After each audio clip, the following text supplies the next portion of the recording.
আজকে আমি বানাচ্ছি ব্রোকলির সবজি। তার জন্যে কড়াইয়ে তেল দিয়ে আমি পেঁয়াজ কুচি আর টমেটো কুচি দিয়ে দিচ্ছি।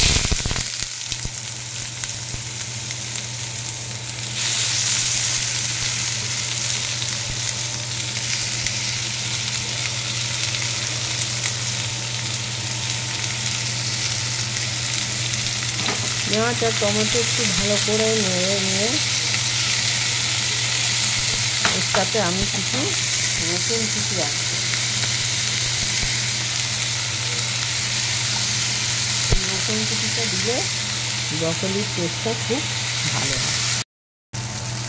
পেঁয়াজ রসুন কষানো হয়ে গেলে এর মধ্যে দিয়ে দেবো একটু আদা রসুন বাটা।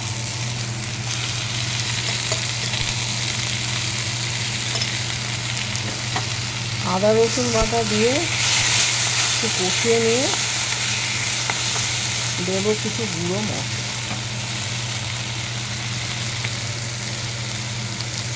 দিয়ে দিচ্ছি সামান্য একটু হলুদ গুঁড়ো, একটু লাল লঙ্কার গুঁড়ো ঝালের জন্য, এটা কাশ্মীরি লঙ্কাও হতে পারে, সামান্য একটু লবণ,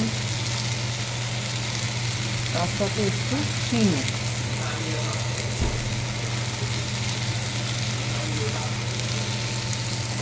গুঁড়ো মশলা দিয়ে আবার একটু কষিয়ে নিতে হবে।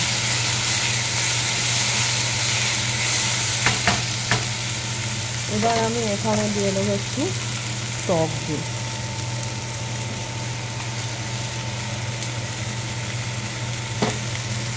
টক দইটা দিয়েও একটু কষিয়ে নিতে হবে। এবার আমি এর মধ্যে দিয়ে দেবো একটু ভাপিয়ে রাখা ব্রকলি। ব্রকলিটা আমি আগে থেকে একটু ভাপিয়ে, এবার ব্রকলির সাথে এই মশলাটা ভালো করে মিশিয়ে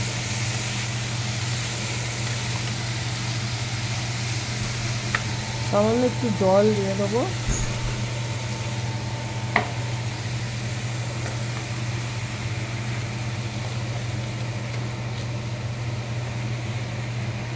মশলাটা মেশানো,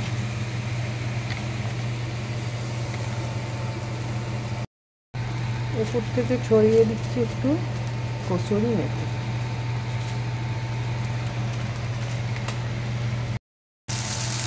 পেঁয়াজ রসুন কষানো হয়ে গেলে এর মধ্যে দিয়ে দেবো একটু আদা রসুন বাটা।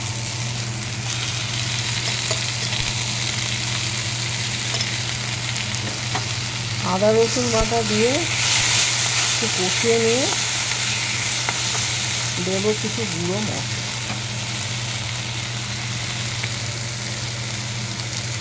দিয়ে দিচ্ছি সামান্য একটু হলুদ গুঁড়ো, একটু লাল লঙ্কার গুঁড়ো ঝালের জন্য, এটা কাশ্মীরি লঙ্কাও হতে পারে, সামান্য একটু লবণ, তার সাথে একটু চিনি।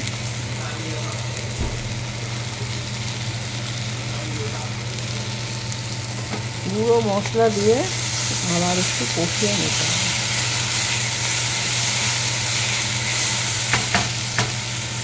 এবার আমি এখানে দিয়ে দেবো একটু টক দই।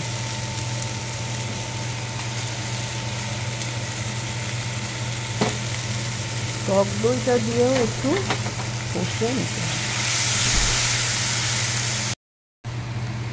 এবার আমি এর মধ্যে দিয়ে দেবো একটু ভাপিয়ে রাখা ব্রকলি।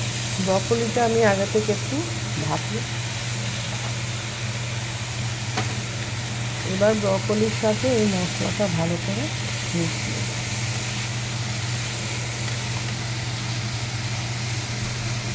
সামান্য একটু জল দিয়ে দেবো।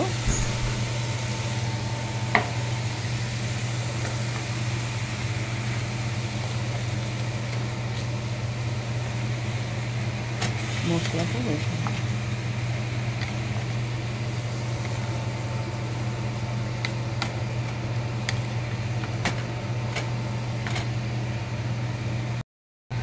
উপর থেকে ছড়িয়ে দিচ্ছি একটু কসুরি মেথি।